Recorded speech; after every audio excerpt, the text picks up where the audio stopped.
Hello guys. So this is Shayantika Shah and आज मैं फिर से आप सबके साथ मिलने आई हूँ। मैंने ग्रेड अप का एक पैक ख़रीदा था, grade up green coupon card. तो वो 200 समथिंग में मैंने ख़रीदा था। मुझे ठीक याद नहीं आ रहा है, 290 ऐसा कुछ था 3 महीने के लिए। तो वहाँ पर मैंने एग्ज़ाम्स दिया है। पेपर 1 का मैं आज डिस्कस करने वाली हूँ। ये रहा नेट का, मैंने सब्सक्राइब किया हुआ है।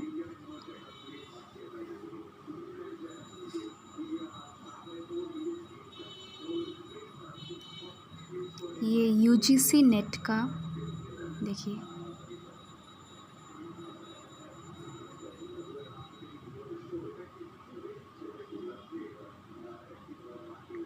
तो मैं आप सबके साथ ये शेयर करने वाली हूँ कि मुझे कितना मार्क्स मिला है और जनरली मुझे कितना मिलता है। वहाँ पर मैंने गलती भी की है, सही भी किया है। तो जस्ट मैं आप सबके साथ वो क्वेश्चंस शेयर करना चाहती हूँ और मेरा रिज़ल्ट भी दिखाना चाहती हूँ कि मुझे कितना मिला है।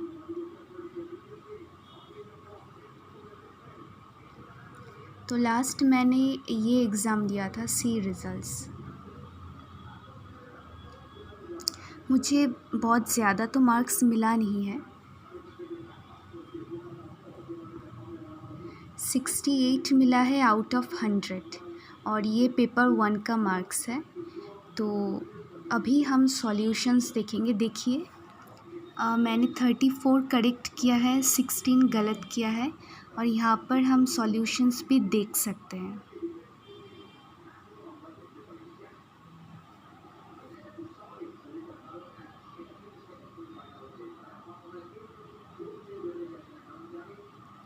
नेट थोड़ा स्लो है।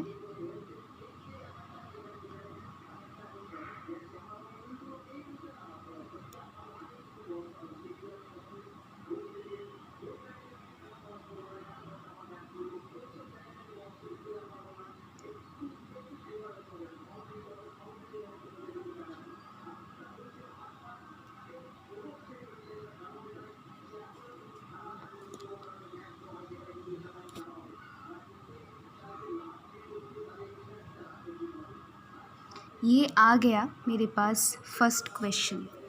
तो आई थिंक आप सभी को अच्छी तरह से दिखाई दे रहा है the first question. In the following statements, identify those which are related to characteristics and basic requirement of teaching at the understanding level. Understanding level में यहाँ में से कौन सी कैरेक्टरिस्टिक्स है टीचिंग की जो बेसिक रिक्वायरमेंट है एट द अंडरस्टैंडिंग लेवल? तो ऑप्शंस है, teaching stresses recitations of fact and information. Teaching becomes an activity to promote seeing of relationship among facts and information. The teacher expects that students will be able to translate and interpret the meanings in their own words.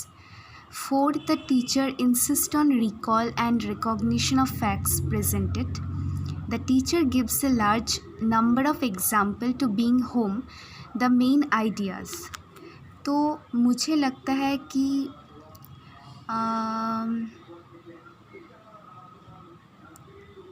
4 होगा, 5 भी हो सकता है। Example देने से understanding बढ़ती है। Insist on recall and recognition of the facts, ये भी हो सकता है। The teacher expects students will be able to translate and interpret the meanings.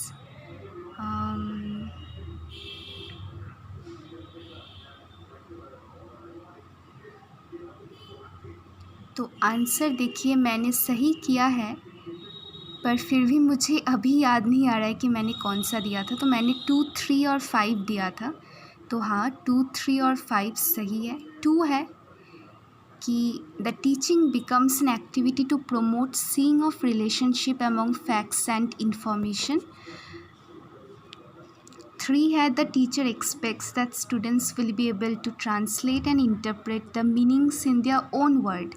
तो अगर हम ट्रांसलेट करते हैं और मीनिंग्स अपने खुद के तरीके से इंटरप्रेट करते हैं तो ये हमारी अंडरस्टैंडिंग लेवल बहुत अच्छी समझाती है। 4 क्यों नहीं होगा? क्योंकि the teacher insist on recall and recognition of the facts presented. अगर बस फैक्ट्स पे जोर दिया जाए कि फैक्ट्स रिकॉल करो, फैक्ट्स को याद करो, याद करने की कोशिश करो कि क्या मैंने कल पढ़ाया था। अगर टीचर ऐसे तरह के क्वेश्चंस पूछे कि याद करो, रॉट लर्निंग जिसे कहते हैं, तो उसमें अंडरस्टैंडिंग नहीं बढ़ती है।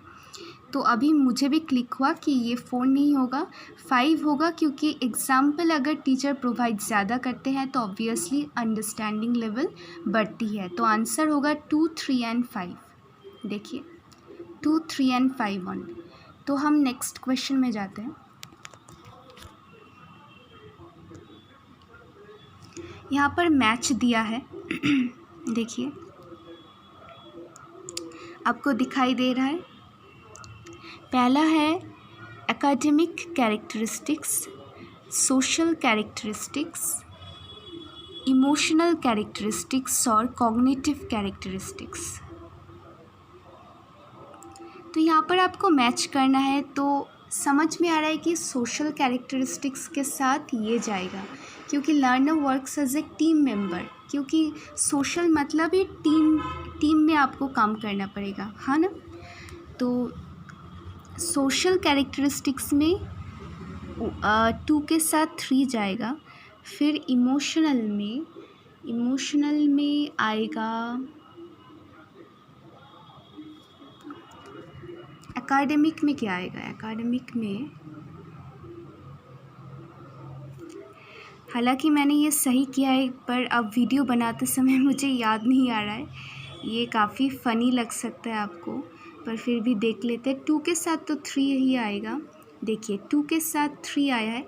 तो हाँ, आप ये भी देख सकते हैं एलिमिनेशन मेथड से कि फर्स्ट ऑप्शन में 2 के साथ 4 है, सेकंड में 2 के साथ 2 है, थर्ड में सेकंड के साथ 3 है।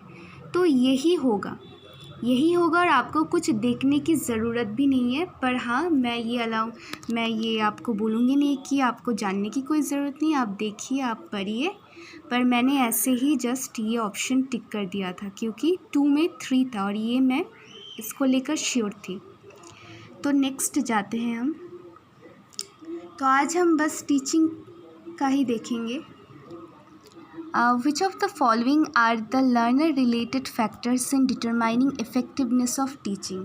लर्नर के पॉइंट ऑफ व्यू से कौन सी फैक्टर्स है जो इफ़ेक्टिवनेस ऑफ टीचिंग को समझाती है? लर्नर की पॉइंट ऑफ व्यू से task relevant competencies of learners हो सकता है, content mastery of the teacher, नहीं ये तो नहीं हो सकता है। टीचर की कंटेंट मास्टरी से लर्नर का कोई ताल्लुक़ नहीं है।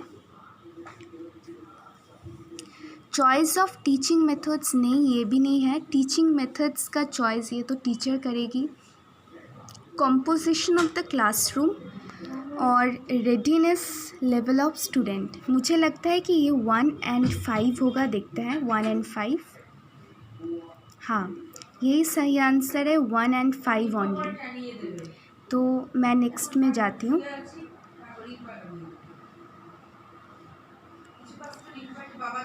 For organizing effective teaching learning systems in colleges, which of the following instructional strategies may be considered appropriate?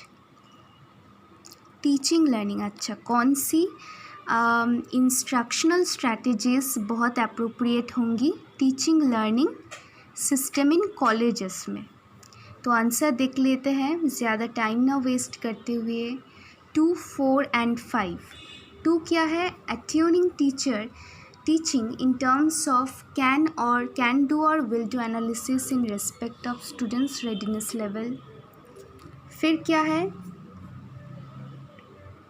4 and 5, diversifying teaching methods in terms of learners' need and involving students, giving responsibility and recognizing the accomplishments।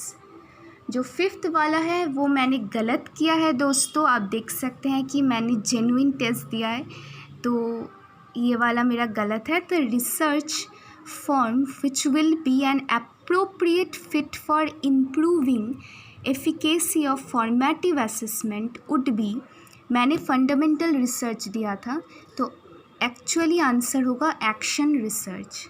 तो आप जान लीजिए कि जो research जो appropriate fit होती है for improving the efficacy मतलब एफिशिएंसी ऑफ फॉर्मेटिव असेसमेंट को इम्प्रूव करने के लिए कौन सी रिसर्च फॉर्म यूज़ होती है, एक्शन रिसर्च। तो दोस्तों आज के लिए बस इतना ही। आप देख सकते हैं ये मेरी रिज़ल्ट है, मैंने जो सही किया वो ग्रीन है और जो गलत है वो रेड है। तो आप भी ये ग्रेड अप का ये ग्रीन कार्ड कूपन आप ख़रीद सकते हैं और आप एग्ज़ाम्स दे सकते हैं। और ये एग्ज़ाम ऐसे ही मॉक टेस्ट का नहीं है, ये आया हुआ है, प्रीवियस ईयर पेपर है 12 नवंबर 2020 का, शिफ्ट 2। तो I hope you like this video, and if you liked it, please give me a thumbs up and subscribe to my channel. Thank you. Bye.